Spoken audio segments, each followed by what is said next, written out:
Welcome to Blizzard Fire. We hope this video helps fire up your solution. In this video, I will explain how to replace a water pump on a Toyota Tundra.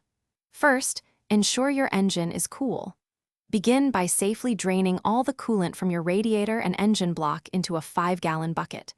Next, disconnect the negative battery terminal to prevent any electrical issues. Then, remove the engine cover, air intake tube, and any underbody skid plates to gain access to the work area. Now, let's start disassembling.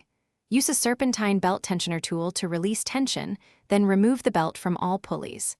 Next, unbolt and carefully lift out the fan and its shroud as one unit. After that, remove the 4 12mm bolts holding the water pump pulley, then remove the pulley itself. Finally, disconnect any hoses and brackets that are in the way of the water pump.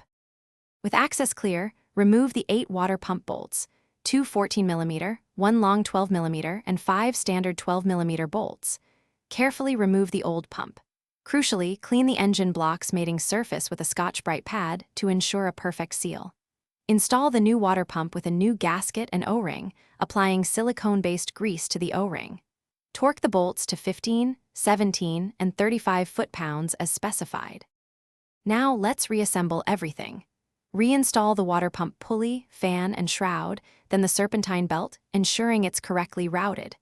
Reconnect all hoses, electrical connectors, and mounting brackets. Finally, refill your cooling system with about 3 gallons of new Toyota Super Long Life coolant. Start the engine, run the heater, and bleed the system to remove any trapped air, topping off as needed. Thanks for watching. If you found this helpful, don't forget to like and subscribe.